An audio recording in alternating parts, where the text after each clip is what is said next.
दोस्तों, क्या आपने कभी ऐसा सोचा है कि एक ऐसी कंपनी जिसमें सन 2023 में प्रमोटर मौजूद थे, लेकिन 2026 तक के आते आते यहाँ पे प्रमोटर की होल्डिंग जीरो हो गई।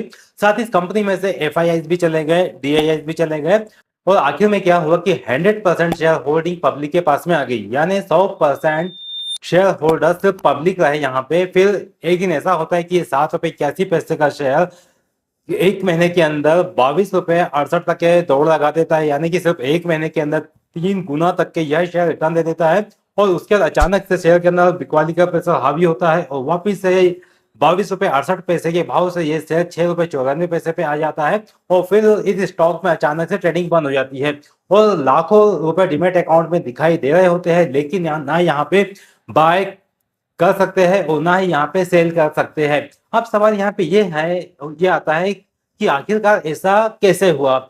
आज हम यहाँ पे किसी पे आरोप नहीं लगाएंगे, बल्कि मैं आपको डॉक्यूमेंट्स, शेयर होल्डिंग पैटर्न्स और एफआईआई डाटा के आधार पर, यानी कि फाइनेंशियल डेटा के आधार पर यहाँ पे सारी सच्चाई आपको बताने वाला हूँ कि इन्वेस्टर कहाँ पे गलती कर बैठता है और इस प्रकार से गलती से किस प्रकार से बचना चाहिए।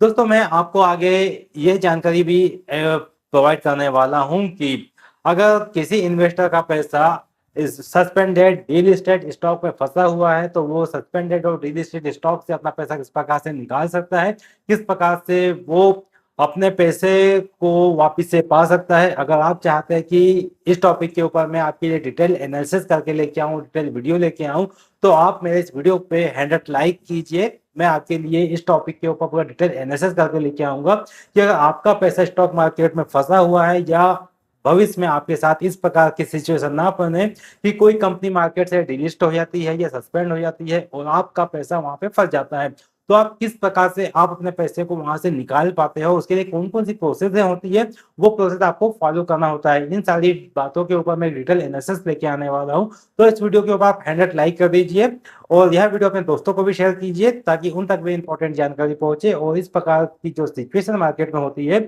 इस प्रकार की सिचुएशन से बच सके। तो दोस्तों, हम टॉपिक को आगे हम कंटिन्यू करते हैं और हम इस टॉपिक में आपको पूरा डिटेल एनालिसिस बताते हैं कि आखिरकार इस कंपनी में ऐसी क्या स्थिति हुई जो स्थिति आपके साथ भविष्य में ना हो। तो जो दोस्तों, यहाँ पे हम समझते हैं कि स्टॉक मार्केट में सबसे बड़ा नुकसान तब नहीं होता जब शेयर का प्राइस गिरता है। असली नुकसान तो तब होता है जब शेयर बेचने का अधिकारी हमसे छिन जाता है। यानी कि हम स्टॉक मार्केट में शेयर बाय करके रख लेते हैं, लेकिन उसे शेयर को सेल नहीं कर पाते हैं। हमारे पास में शेयर को सेल करने का राइट्स नहीं होता है और यही दर्द जो महसूस हो रहा है आज के समय में, वो सिल्वर लाइन टेक्नोलॉजी के स्टॉक में महसूस हो रहा है, क्योंकि सिल्वर लाइन टेक्नोलॉजी के स्टॉक में हजारों इन्वेस्टर ये दर्द को महसूस कर रहे हैं और मैं समझ सकता हूँ कि ये दर्द कितना पेनफुल है और वो लोग ये दर्द से जूझ रहे हैं। तो जरा सोचिए एक बात, तो आप ध्यान दीजिए कि शेयर होल्डिंग पैटर्न आप देखिए। सन 2026 में प्रमोटर की शेयर होल्डिंग जीरो हो जाती है, एफआईआई की शेयर होल्डिंग भी जीरो हो जाती है और साथ ही डी आती है कि पब्लिक की होल्डिंग 100% है। अब मैं आपसे एक सवाल यहाँ पे ये पूछता हूँ, अगर किसी कंपनी के अंदर प्रमोटर का कोई हिस्सा नहीं है इन और इंस्टीट्यूशन इन्वेस्टर भी यहाँ पे नहीं है, तो इन्वेस्टर को सबसे पहले क्या सोचना चाहिए?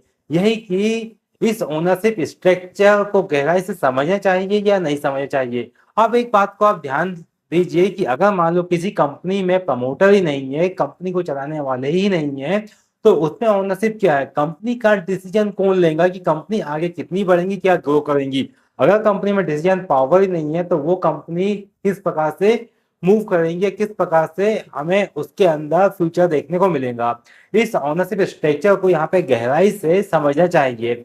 और अब एक सवाल यहाँ पे ये भी आता है, क्या इसका मतलब ये है कि प्रमोटर ने रिटेल इन्वेस्टर को जानबूझकर फंसा दिया है? क्योंकि बात तो यही निकल के आती है, जब प्रमोटर की होल्डिंग यहाँ पे 2023 से 2026 में जीरो हो जाती है, तो एक डाउट तो ये भी निकल के आता है, क्या जानबूझकर यहाँ पे प्रमोटर ने रिटेल इन्वेस्टर को फंसाया है? लेकिन इसका कोई आधिकारिक प्रमाण तो यहाँ पे उपलब्ध नहीं है जो किसी के ऊपर आरोप लगाया जाए। लेकिन एक जिम्मेदार इन्वेस्टर के तौर पे हम यहाँ पे एक बात देखेंगे और मैं आपको यही बात बताऊंगा कि जब प्रमोटर होल्डिंग लगातार शून्य हो गई है, इंस्टीट्यूशन होल्डिंग भी लगभग खत्म हो गई है और पब्लिक होल्डिंग 100% हो गई है, तो यहाँ पे आपके लिए एक वार्निंग साइन होना चाहिए कि निवेशक से पहले और गहराई से इसे जांच करना चाहिए कि अगर आप यहाँ पे निवेशक है या इन्वेस्टर है तो आपको यहाँ पे गहराई से जांच करना चाहिए कि आखिरकार क्या वजह है जो इस शेयर के अंदर ना ही प्रमोटर इंटरेस्ट दिखा रहे हैं, ना ही एफआईआई इसके अंदर इंटरेस्ट दिखा रहे हैं और ना ही डीआईआई इस कंपनी के अंदर इंटरेस्ट दिखा रहे हैं। फिर यहाँ पे देखना चाहिए कि जो मैं आपको डेटा बता रहा हूँ कि फरवरी 2026 के अंदर शेयर का प्राइस यानी कि सिल्वर एंड टेक्नोलॉजी शेयर का प्राइस 7 रुपए 81 पैसे था और कुछ दिनों बाद अचानक से ये शेयर के प्राइस में एक हाइप देखने को मिला और ये शेयर का प्राइस 22 रुपए 68 तक के पहुंच गया। हर दिन यह स्टॉक चर्चा में आ रहा था, सोशल मीडिया पे चर्चा चल रही थी, टेलीग्राम पे काफी लोग इस स्टॉक के बारे में कमेंट कर रहे थे और साथ ही यूट्यूब पे हजारों वीडियो इस स्टॉक के ऊपर बन रहे थे। हर जगह ये बात चल रही थी कि स्टॉक रॉकेट हो गया है, कुछ ही दिनों के अंदर स्टॉक ने 3 गुना रिटर्न दे दिया है। अगर किसी ने इस स्टॉक के अंदर 1 लाख रुपए लगाया होता तो कुछ ही महीनों में ये इन्वेस्टमेंट 3 लाख का हो गया होता और स्टॉक रॉकेट हो गया, आगे चल के और मल्टीबैगर बन सकता है, इसे मिस मत करना। लेकिन स्टॉक मार्केट में दोस्तों मैं आपको एक बात बताना चाहूंगा और अपने हर वीडियो में ये बात मैं अपने हर वीडियो में कहता हूँ कि जितनी तेजी से लालच बढ़ता है उतनी तेजी से रिस्क भी बढ़ता है। ये बात आप ध्यान दीजिए कि अगर कोई स्टॉक स्पीडली ऊपर जा रहा है, 1 महीने के अंदर स्टॉक 300% का रिटर्न दे रहा है, तो इस स्टॉक के अंदर आखिरकार ऐसी क्या वजह है जो स्टॉक में 300% का मूव यानी कि 3 गुना तक का मूव देखने को मिल गया। हो सकता है कि स्टॉक के अंदर प्रॉफिट बुकिंग आई है या किसी कारण से स्टॉक बढ़ा है, तो यहाँ स्टॉक के ऊपर हमें विशेषकर रिसर्च करना चाहिए, एनालिसिस करना चाहिए, उसके बाद ही यहाँ पे रिस्क लेना चाहिए। अब मैं आपको एक और बात यहाँ पे बता दूं कि फिर अचानक क्या होता है कि गिरावट शुरू हो जाती है। जब स्टॉक का प्राइस अचानक से इतनी तेजी से रफ्तार से आगे बढ़ता है फिर गिरावट आती है और यहाँ पे लोअर सर्किट लगने लग जाता है और अचानक यहाँ पे फिर बायस गायब हो जाता है और आखिर में ये देखने में आता है कि सिर्फ यहाँ पे सेलर देखने को मिलते हैं और आखिरकार एक दिन ऐसा आता है कि यहाँ पे ट्रेडिंग रुक सी गई देखने को मिलती है। अब हालत यहाँ ये हो जाते हैं कि डीमैट अकाउंट में शेयर तो दिख रहे होते हैं लेकिन इन शेयर को सेल नहीं कर पा रहे होते हैं और हर दिन रिटेल इन्वेस्टर सुबह उठता है मॉर्निंग में 9 बजे ऑर्डर विंडो पे जाके ऑर्डर पुट करता है लेकिन दिन भर देखते रहता है उसका ऑर्डर ही एग्जीक्यूट यानी कि कंप्लीट नहीं हो पाता है। और यही वजह है कि केवल प्रॉफिट देखकर नहीं बल्कि लिक्विडिटी और रिस्क देखकर भी हमें निवेश करना चाहिए। अगर हम यहाँ पे सिर्फ प्रॉफिट देख रहे हैं, कंपनी का प्रॉफिट हो रहा है, स्टॉक ऊपर जा रहा है और हम अपने प्रॉफिट के बारे में प्लान कर रहे हैं कि इस स्टॉक में अगर पैसा लगा दे तो इस स्टॉक में हमें अच्छा खासा रिटर्न देखने को मिल सकता है। लेकिन जो हम कैपिटल मार्केट में लगा रहे हैं उस लगाए हुए कैपिटल पे हमारा रिस्क कितना होने वाला है उसको भी हमें ध्यान देना चाहिए, उसके बारे में सोचना चाहिए। क्योंकि स्टॉक मार्केट में हर सिक्के के 2 पहलू हैं, प्रॉफिट भी है तो लॉस भी है और लॉस भी है तो प्रॉफिट भी है, तो ये बात को हमें कभी अवॉइड नहीं करना चाहिए। लेकिन हमें अपना यहाँ पे रिस्क मैनेजमेंट को ध्यान में रखना चाहिए कि अगर हम किसी स्टॉक से 10 रुपए कमा रहे हैं तो 10 रुपए कमाने के पीछे हमारा रिस्क कितना है और हम इसमें रिस्क कितना ले सकते हैं। अब मैं आपको यहाँ पे सबसे बड़ी सीख बताता हूँ जो हर एक इन्वेस्टर को जानना जरूरी है और हर एक ट्रेडर को यहाँ पे जानना चाहिए। अगर आप कोई पेनी स्टॉक खरीद रहे हैं तो पेनी स्टॉक खरीदते समय आपको 10 बातों को ध्यान में रखना चाहिए और ये 10 बातों को आपको अपनी किसी नोटबुक या कॉपी में जरूर लिख लेना चाहिए। दोस्तों प्रमोटर होल्डिंग सबसे पहले आपको ध्यान देना चाहिए कि अगर आप किसी भी पेनी स्टॉक को बाय कर रहे हैं तो के अंदर प्रमोटर की होल्डिंग कितनी है। जनरली प्रमोटर की होल्डिंग 50% से ज्यादा की होना चाहिए, 70% है तो काफी अच्छी होल्डिंग मानी जाएंगी। प्रमोटर होल्डिंग बढ़ रही है या घट रही है ये भी आपको ध्यान देना चाहिए। दूसरे नंबर पे कि अगर प्रमोटर की होल्डिंग तो है लेकिन लगातार उसके अंदर से प्रमोटर अपनी हिस्सेदारी बेच रहे हैं तो यहाँ पे चिंता का विषय हो सकता है कि आखिरकार प्रमोटर अपनी होल्डिंग कम क्यों कर रहा है, क्या कंपनी के अंदर कुछ प्रॉब्लम चल रही है जिसके कारण प्रमोटर अपनी होल्डिंग को कम कर रहा है। उसके बाद तीसरा पॉइंट आपको ये देखना चाहिए कि एफआईआई और डीआईएस की हिस्सेदारी क्या है। अगर एफआईआई डीआईएस इस कंपनी के अंदर इंटरेस्ट नहीं ले रहे हैं तो यहाँ पे भी चिंता का विषय हो सकता है, इसमें आपको स्टॉक से दूर रहना चाहिए। सेल्स और प्रॉफिट लगातार बढ़ रहा है या नहीं बढ़ रहा है ये आपको फाइनेंशियल डेटा के आधार पर देखना चाहिए कि अगर क्वार्टरली रिजल्ट पे किसी कंपनी की सेल्स लगातार बढ़ रही है, प्रॉफिट लगातार बढ़ रहा है तो ये स्टॉक आगे अच्छा साबित हो सकता है। लेकिन इस कंपनी की सेल्स स्टेबल है, कंपनी लॉस मेकिंग है, घाटे में जा रही है तो इस प्रकार के स्टॉक से आपको दूर रहना चाहिए और बचना चाहिए।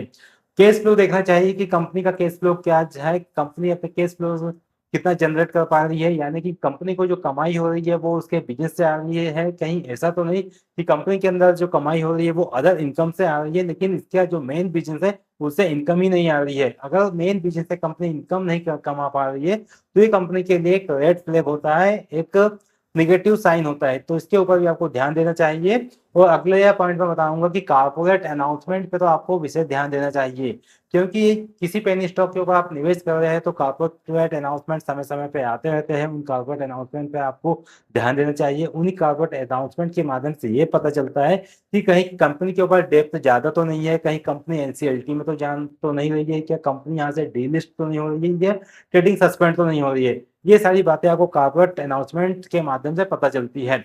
आप एक्सचेंज की सर्विलांस के ऊपर आपको नजर डालना चाहिए। जब भी आप किसी स्टॉक को बाय करना चाह रहे हैं तो आपको देखना चाहिए कि यार यह स्टॉक एएसएम या जीएसएम कैटेगरी में तो नहीं है। अगर एएसएम या जीएसएम कैटेगरी में है तो आपको ये समझ लेना चाहिए कि इस कंपनी के ऊपर एक्सचेंज निगरानी लगाए हुए है, मतलब कि यह कंपनी एक्सचेंज की निगरानी में है कि जरूर इस कंपनी के अंदर अचानक से कोई डेटा के अंदर उतार या चढ़ाव आया है जिसके लिए एक्सचेंज ने इसे अपनी निगरानी में रखा हुआ है। तो इस प्रकार के स्टॉक को अपने बाइंग से थोड़ा डिस्टेंस मेंटेन करके इस स्टॉक में रखना चाहिए। अब इसके बाद आपको देखना चाहिए वॉल्यूम और लिक्विडिटी कि स्टॉक जो भी स्टॉक आप बाय कर रहे हैं उसके अंदर वॉल्यूम क्या है और लिक्विडिटी क्या है। बाय करते समय अगर आप ऑर्डर विंडो देखते हैं तो उस ऑर्डर विंडो में ये देखिए कि बाय करने वाला बाय किस प्राइस पे है और सेल करने वाला सेलर किस प्राइस पे है। अगर किसी स्टॉक में पेनी स्टॉक में बायर 5 रुपए पे है और सेलर 5 रुपए 50 पैसे पे बैठा हुआ है तो इस प्रकार के स्टॉक को आपको नहीं खरीदना चाहिए।